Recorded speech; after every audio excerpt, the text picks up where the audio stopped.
کا سفینہ، زندگی کا قرینہ، روح مکہ مدینہ، آدمی کو بناتا ہے یہ انسان۔ ناظرین، آپ کا خیر مقدم ہے علم و علماء میں۔ آج ایک بار پھر ہم آپ کی خدمت میں حاضر ہیں ایک اور اہم موضوع کے ساتھ، اور علماء حضرات انشاءاللہ اس پر گفتگو فرمائیں گے تو بہت سی جہتیں کھلیں گی، بہت سے آپ کے ذہنوں پر دستک دیتے ہوئے سوالات جو ہیں ان کے جوابات انشاءاللہ آپ کو ملیں گے۔ کاملیت ایمان کی اہمیت اور علامات۔ ایمان جو ہے بندہ مومن کے لیے ایک بہت بڑی نعمت ہے اگر اس کو سمجھا جائے، اور اس کی کاملیت جو ہے یہ تو سمجھ لیں کہ معراج ہے کسی شخص کے لیے کہ اگر اس کو ایمان کامل مل جائے اور اس کی خوشیاں نصیب ہو جائیں۔ لیکن اس کی حوالے سے جانکاری بہت ضروری ہے، اس کے حوالے سے جان لینا، جیسے قبلہ مفتی صاحب فرماتے ہیں معرفت بہت ضروری ہے، مسائل کے حوالے سے بھی اور دینی علوم کے حوالے سے بھی۔ قبلہ استاذ العلماء حضرت علامہ مفتی محمد اکمل مدنی صاحب ہمارے درمیان موجود ہیں جو انشاءاللہ ہمارے سوالات کے جوابات عنایت فرمائیں گے۔ السلام علیکم ورحمۃ اللہ وبرکاتہ۔ وعلیکم السلام ورحمۃ اللہ۔ میں آپ کی باتیں کوٹ کرتا رہتا ہوں سر، محبت ہے آپ۔ اور میرے بائیں جانب تشریف فرما ممتاز و معروف عالم دین، اور اس بار ماہ رمضان المبارک میں ایک ہمیں بڑا خوشگوار ایک احساس ہوا کہ ماشاءاللہ ایسے علماء حضرات موجود ہیں جو بہت عمدہ انداز میں گفتگو فرماتے ہیں۔ میری مراد مفتی ابو محمد صاحب سے تشریف فرمائے۔ السلام علیکم ورحمۃ اللہ۔ السلام، جزاک اللہ خیر مقدم ہے آپ کا جناب۔ جزاک اللہ، شکر اور ماشاءاللہ۔ اچھا حضرت، آپ سے سوالات کا آغاز کرتے ہیں۔ ایمان اور کاملیت ایمان کا جو شرعی تصور ہے اس پر بھی کلام فرمائیے گا، اور یہ بھی فرمائیے گا کیا کاملیت ایمان کے بعد بھی نقص کے امکانات رہ جاتے ہیں، اس پر کچھ کلام۔ اعوذ باللہ من الشیطان الرجیم، بسم اللہ الرحمن الرحیم۔ سب سے پہلے ایمان اور اسلام کی تعریف اور ان کے مابین تھوڑا سا فرق واضح ہو تو زیادہ اچھا ہے۔ ایمان کا تعلق ہمارے قلب کے ساتھ ہوتا ہے، اور یہ قلبی کیفیت کا نام ہے جس کو ہم دوسرے لفظوں میں یقین سے بھی تعبیر کرتے ہیں۔ اور یقین کا مطلب یہ ہوتا ہے کہ نبی کریم صلی اللہ علیہ وسلم اللہ تعالیٰ کی بارگاہ سے جو بھی لے کر آئے، چاہے وہ عقائد ہوں، اعمال ہوں، احکام ہوں، انہیں 100% حق اور سچ سمجھنے کا نام ایمان ہوتا ہے، اسی کا نام یقین ہوتا ہے۔ 100%، 100%، یعنی کہ اگر کسی چیز کے بارے میں دل دو رائے قائم کر سکتا ہے تو ایک طرف اگر 100% ہو، دوسری طرف 0، تو جہاں 100% ہے اس کو یقین کا نام دیا جاتا ہے۔ اس کا مطلب ہے کہ ایمان صرف ایک قلبی کیفیت ہے، ظاہر کا نام نہیں ہے۔ باقی جو ظاہری علامات ہوتی ہیں ایک مذہب سے وابستہ ہونے کے بعد، اگر وہ اسلام کہلاتا ہے تو وہ اسلامی علامات ہیں، اور ان کو ہم اسلام کا نام دے دیتے ہیں۔ اور یہ ہوتی ہیں اصل میں اجرائے احکام کے لیے۔ گویا کہ اسلام اجرائے احکام کے لیے دلیل ہے، اور ایمان آپ کے جنت میں دخول کے لیے لازم و ملزوم ہے۔ تو لہٰذا ظاہری علامات کیا ہوں گی؟ کسی کا نام مسلمان والا ہو، جیسے آپ کا نام کیا نام ہے؟ محمد رئیس مثال کے طور پہ، تو ایک آدمی فوراً کہے گا آپ مسلمان ہیں، اس کا مطلب ظاہری علامت ہے۔ ایسی کسی کو سرکار نے فرمایا مسجد میں آتے جاتے دیکھو تو اس کے ایمان کی گواہی دے دو۔ ایسے کوئی شخص اذان دے رہا ہے، قربانی کر رہا ہے، حج کر رہا ہے، ظاہری علامات، یہ ظاہری علامات، وہ جو 5 بنیادی ستون بھی قرار دیے گئے ہیں۔ تو یہ ہو سکتا ہے کہ ایک آدمی مومن بھی ہو، مسلمان بھی ہو، جیسے ہم ہیں، مومن ہو مسلمان نہ ہو۔ آخری وقت میں ایک کرسچن مرنے لگا تو اس کے دل میں ایمان داخل ہوا، اور اس نے کہا بالکل محمد حق پر تھے، قرآن کاش میں یہ باطل عقائد پہ نہ رہتا، اور اس کے ساتھ ہی اس کا انتقال ہو گیا۔ اب قلبی تصدیق تو حاصل ہو گئی، لیکن وہ ہمارے سامنے اس کا اقرار نہ کر سکا، تو اجرائے احکام تو نہیں ہوگا کہ ہم اس کو غسل دیں، کفن دیں، لیکن مومن ہے، عند اللہ صاحب ایمان اٹھے گا۔ ایک وہ جو نہ مومن ہے نہ مسلمان، وہ کفار جو اعلانیہ کفر کا اظہار کرتے ہیں، اور ایک وہ جو مومن نہ ہو مسلمان ہو، جیسے نبی کریم صلی اللہ علیہ وسلم کے جو منافقین اعتقادیہ تھے کہ دل میں ایمان نہیں رکھتے تھے، ظاہر میں اسلام تھا، داڑیاں بھی تھیں، نماز پڑھتے تھے، جہاد پر جاتے تھے، قربانیاں کرتے تھے، اور اللہ نے گواہی دی ہے کہ وہ صاحب ایمان نہیں ہیں۔ اب آگے کاملیت ایمان۔ دیکھیں کاملیت ایمان ایک تو یہ ہے کہ وہی 100% پورا ہو، مکمل طور پر اس پہ بلیو ہو۔ دوسرا انشاءاللہ آگے حضرت ارشاد بھی فرمائیں گے کہ اس کی علامات کیا ہیں، کون سے اعمال ہیں جو ایمان کو کامل کرتے ہیں۔ لیکن جو آپ کا ایک اگلا حصہ ہے کہ کیا کاملیت ایمان کے بعد بھی نقص کا کوئی تصور ہے؟ جی ہے۔ ایک تو زمانہ نبوی میں تھا، اس اعتبار سے کہ جیسے آیات نازل ہوتی وہ اس پر ایمان لاتے، پھر مزید آیات نازل ہوتی تو پہلے والا ایمان ان کے مقابلے میں بہرحال غیر کامل ہوتا، پھر ان کا ایمان ترقی کرتا تھا، حتیٰ کہ قرآن پاک کا نزول تمام ہوا۔ ہاں، تمام ہونے کے بعد صحابہ کا ایمان بھی کامل و اکمل ہو گیا۔ یا بعض اوقات ایسا ہوا کہ کوئی ایمان لایا اور اس وقت کے اعتبار سے اس نے ایمان کو کامل کیا، اور پھر وہ کسی وجہ سے اسلام کے ساتھ نہ رہ سکا اور باہر نکل گیا، تو وہ کاملیت کے بعد پھر نقص کی طرف چلا گیا۔ ایسی بعض اوقات ہوتا ہے کہ ایک آدمی کا ایمان کامل ہوتا ہے، آج کے دور کے اعتبار سے لے لیں، لیکن اس پہ نفسانی خواہشات غالب آ جاتی ہیں، نفس و شیطان سے مغلوب ہو جاتا ہے، دنیا یا مال کی محبت، مخلوق کی محبت غالب آتی ہے، اور وقتی طور پہ اس کا ایمان کاملیت سے نقص کی طرف آ جاتا ہے، وہ گناہ کو پسند کرنے لگ جاتا ہے، خرابی کو پسند کرنے لگ جاتا ہے، چوریاں کرتا ہے، ڈاکے مارتا ہے۔ اس کا مطلب اس کا جو یقین کامل تھا ڈے آف ججمنٹ کے بارے میں، اللہ کے احکام کے بارے میں، اس میں تھوڑا سا نقص پیدا ہوا ہے۔ اس لیے ہر انسان کو چاہیے کہ پہلے ایمان کو سمجھے، پھر اس کو کاملیت تک لانے کی کوشش کرے، اور اس کے بعد اس پہ استقامت حاصل کرے، اور ایک دعا اپنی دعا میں ضرور شامل کریں کہ اللہ ہمارا جب آخری وقت آئے تو ایمان کامل کے ساتھ دنیا سے رخصت عطا فرما۔ کیا کہنا، کتنی بڑی احساس اور کتنا بڑا سرمایہ ہے یہ کاملیت ایمان جو ہے۔ بہرحال اس پر بات کریں گے۔ وہ کون سے اعمال و افعال ہیں جو تکمیل ایمان اور کمال ایمان کا ذریعہ اور سبب بن سکتے ہیں، اس پر کچھ کلام فرمائیے گا۔ بسم اللہ الرحمن الرحیم۔ ہمارے سرمایہ ملت اسلامیہ حضرت اقدس مفتی صاحب نے بڑی خوبصورتی کے ساتھ ایمان کا بڑا بہترین تعارف کروایا۔ میں حضرت مفتی صاحب کی بات میں بات کو ایڈ کرتے ہوئے، آپ کے سوال کو سامنے رکھتے ہوئے، کچھ تھوڑا سا اس بات کو بہت آسانی کے ساتھ قرآن کریم کی طرف لے آتے ہیں۔ فرمائیے۔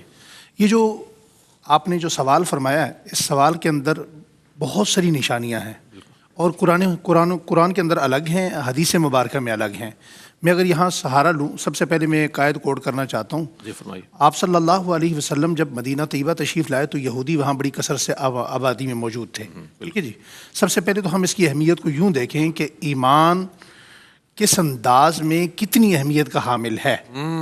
یہودیوں نے کہا آپ صلی اللہ علیہ وسلم کے پاس پیغام بھیجا کہ ہمارے کچھ احباب ہیں، وہ آپ سے بات چیت کرنا چاہتے ہیں۔ پتہ یہ چلا کہ مباحثہ کریں گے، تو آپ صلی اللہ علیہ وسلم اپنے آل اصحاب کے ساتھ تشریف لے آئے۔ یہ جس جگہ پر آج مسجد غمامہ ہے، جس کو مسجد صدیق اکبر بھی کہتے ہیں، حضور نے بھی نماز عید پڑھائی اور سیدنا صدیق اکبر نے پڑھائی صلی اللہ علیہ وسلم رضی اللہ عنہ و رضوا عنہ۔ تو اس مقام پر یہ لوگ بھی آ گئے۔ خلاصہ مختصر کہ وہ جو شخصیت آئی تھی وہ حضرت عبداللہ بن سلام تھے۔ عبداللہ بن سلام جب سامنے تشریف لائے تو حضور نبی کریم صلی اللہ علیہ وسلم نے یوں دیکھا، نظروں سے نظریں ملیں، فرمایا بھائی کہو آپ کیا کہنا چاہتے ہیں؟ تو عبداللہ بن سلام نے ایک نظر حضور کو دیکھا، پھر یہودیوں کو دیکھا، پھر حضور کو دیکھا، پھر یہودیوں کو دیکھا، اور پھر حضور کو مخاطب کر کے کہا کہ یہ چہرہ کسی جھوٹے کا نہیں ہو سکتا۔ اللہ اکبر۔ اب یہ تو ان کے اسلام قبول کرنے کا واقعہ ہوا۔ فرمایا جب یہ چہرہ سچے کا ہے آپ گواہی دیتے ہیں؟ فرمایا یا رسول اللہ میں گواہی دیتا ہوں۔ فرمایا دیر کس بات کی؟ فرمایا کوئی دیر نہیں، آپ ہاتھ بڑھائیے میں کلمہ پڑھتا ہوں۔ آپ نے کلمہ پڑھ لیا تو ساتھ ہی آپ نے دو مطالبے رکھے جو حدیث میں موجود ہیں۔ آپ نے دو مطالبے یہ رکھے کہ یا رسول اللہ میں ایک مذہب چھوڑ کر آیا ہوں، ایک عالمگیر مذہب میں آیا ہوں، ایک مذہب میں نے چھوڑ دیا ہے اور آپ کے مذہب میں آ گیا ہوں، لیکن میں ایسا کیا کروں گا۔ عالم تھے، عالم ہوتا ہے، تو فرمایا کہ میں ایسا کیا کروں گا کہ میں عبادت آپ کے ساتھ جمعے والے دن کیا کروں گا، مگر میں فلاں دن کا بھی، پہلے والے دن کا بھی احترام کروں گا۔ میں اونٹ کے گوشت کو، چربی کو حلال جانوں گا مگر کھاؤں گا نہیں۔ اس مذہب کا بھی احترام ہوگا، اس مذہب کا بھی احترام ہوگا۔ اگر کوئی ہم جیسا ہوتا تو وہاں بندہ دیکھ کے کمپرومائز ہو جاتا ہے اس پر۔ ہاں جی، بندہ یا پروٹوکول دیکھ کے مسئلہ بدل دیتا، لیکن آقا دو جہاں تھے، آقا دو جہاں صلی اللہ علیہ وسلم خاموش رہے۔ صحابہ اکرام نے حضور کی طرف دیکھا تو حضور نے صحابہ سے فرمایا میں آپ کی جو فرمائش ہے اسے میں سمجھ گیا ہوں کہ میں انہیں اجازت دوں، لیکن میں اللہ جل شانہ کا انتظار کر رہا ہوں۔ اب اس جملے پر غور کیجیے گا کہ ایمان کو کس انداز سے اللہ تعالیٰ نے قیمتی بنا کر ہمیں یہ پیغام اور میسج دیا ہے۔ اس آیت کریمہ میں آسمان سے آیت کریمہ کیا آئی؟ فرمایا یا ایھا الذین آمنوا ادخلوا فی السلم کافہ۔ میرے حبیب صلی اللہ علیہ وآلہ وسلم آپ اہل ایمان سے کہہ دیجئے اگر تم ایمان میں آنا چاہتے ہو تو کامل آؤ، پورے ایمان میں داخل ہو جاؤ۔ ایسا نہیں ہے کہ یہ چیزیں وہاں کی پسند ہے، یہ چیزیں وہاں کی پسند ہے۔ اب مخاطب تو حضرت عبداللہ بن سلام کو کیا گیا، لیکن پوری کائنات اس کی مخاطب ہے۔ کیا بات، پوری کائنات اس کی مخاطب ہے۔ اس ایک جملے سے میں یہ بات عرض کرنا چاہتا ہوں کہ دنیا کے اندر ایمان سے زیادہ قیمتی چیز کوئی نہیں ہے۔ بے شک بے شک۔ اگر آپ اس کی تھوڑا سا جو آپ کا سوال ہے اس کی طرف آئیں تو قرآن کریم کے اندر سورہ انفال کے اندر اللہ تعالیٰ فرماتے ہیں انما المؤمنون الذین اذا ذکر اللہ وجلت قلوبہم واذا تلیت علیہم آیاتہ زادتہم ایمانا وعلی ربہم یتوکلون الذین یقیمون الصلاۃ ومما رزقناہم ینفقون۔ ایک بزرگ تھے، ان سے کسی نے پوچھا، بڑے محدث بزرگ تھے، کہ آپ آپ مومن ہیں؟ تو انہوں نے فرمایا کہ اگر تمہارے کہنے کا مطلب یہ ہے کہ میں جنت پر، جہنم پر، اللہ پر، فرشتوں پر، قیامت پر ایمان لایا تو میں مومن ہوں، اور اگر تمہارے کہنے کا مطلب یہ ہے جو سورہ انفال میں اللہ جل شانہ نے بیان فرمایا تو پھر کوئی پتہ نہیں کہ میں مومن ہوں یا نہیں ہوں۔ اب ان جملوں کو سمجھیے گا کہ یہاں جو 5 صفات اللہ تعالیٰ نے بیان فرمائی وہ کیا ہیں۔ فرمایا اللہ تعالیٰ مخاطب انداز کیسا ہے، فرمایا مومن وہی لوگ مومن ہیں جن کے اندر یہ 5 صفات ہوں گی۔ کون سی؟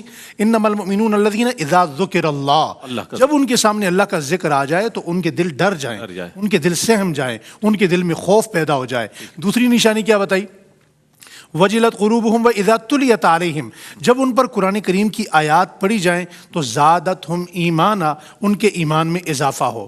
آج کتنے لوگ ہیں جن کے سامنے قرآن کریم پڑھا جاتا ہے انہیں کوئی پرواہ نہیں ہوتی۔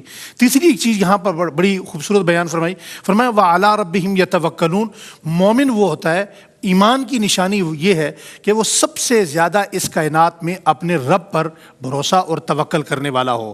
اس پر ایک چھوٹی سی میں ایگزامپل عرض کرنا چاہوں گا۔ حضرت بلال رضی اللہ تعالیٰ عنہ امیہ کے غلام تھے، اور امیہ جب مارتے مارتے تھک جاتا تو دوسرے غلام سے کہتا اب تم مارو۔ ایک دن وہ دوسرا غلام جب مارنے لگا تو امیہ کسی کام سے اٹھ کر چلا گیا، تو حضرت بلال زخمی حالت میں ریت پر پڑے ہوئے، تو وہ جو غلام مار رہا تھا اس نے دیکھا کہ امیہ تو چلا گیا، اس نے اٹھا کر، ابھی حضرت نے نا دل کی بات کی کہ ایمان کا تعلق دل سے ہوتا ہے، وہ کیسے ہوتا ہے وہ اس مثال سے آپ سمجھیے گا۔ حضرت بلال رضی اللہ تعالیٰ عنہ زخموں میں پڑے ہوئے، خون نکل رہا ہے، زخمی ہے، اٹھے تو وہ جو دوسرا غلام مارنے والا تھا اس نے کہا کہ یار دیکھو تم بھی غلام ہو، میں بھی غلام ہوں، تم بھی کالے ہو، میں بھی کالا ہوں، تم بھی بیگانے ہو، میں بھی بیگانہ ہوں، تو کیوں اتنی مار کھاتے ہو، چھوڑ دو اس کو۔ تو حضرت بلال نے کہا، جب یہ جملے سنے تو کہا مجھے اٹھاؤ، اٹھایا تو کہا مجھے بٹھاؤ، جب بٹھایا تو کہا دیکھو تمہارا میرا اسٹیٹس ایک جیسا ہے، تمہارا رنگ بھی کالا ہے، میرا بھی کالا ہے، تم بھی بیگانے ہو، میں بھی بیگانہ ہوں، تم بھی غلام ہو، میں بھی غلام ہوں، لیکن تمہارا میرا دل ایک جیسا نہیں ہے، تمہارا اور میرا دل ایک جیسا نہیں ہے۔ تو پتہ یہ چلا کہ ظاہری انسان کے کوئی بھی حالات ہوں لیکن جو دل میں ایمان ہو وہ ہر جگہ جگمگاتا ہے، آپ اذیتوں میں ہوں، تکلیفوں میں ہوں۔ پھر اگلی آیت میں جو نشانی، آپ اجازت دیں تو ایک وقفہ لے لیں، وقفے کے بعد لوٹتے ہیں، پھر انشاءاللہ اس کو کنٹینیو کریں گے۔ ایک وقفہ ہے، وقفے کے بعد حاضر ہوتے ہیں، ہمارے ساتھ رہیے گا۔ جی ناظرین، آپ کا خیر مقدم ہے۔ علم و علماء کا یہ آخری سیگمنٹ ہے اور مختصر وقت میں ہم چاہیں گے دونوں ہمارے علماء حضرات کی گفتگو شامل کر لی جائے۔ آپ اپنے جواب کو مکمل فرما دیں تو پھر میں قبلہ مفتی صاحب کی جائے۔ بسم اللہ الرحمن الرحیم۔ میں عرض کر رہا تھا کہ سورہ انفال کی اس آیت کریمہ میں، 2 آیت کریمہ میں 5 باتیں بیان فرمائی ہیں۔ ایک، جب اللہ کا ذکر کیا جائے تو اس کا ایمان وہ اللہ اس کا دل ڈر جائے۔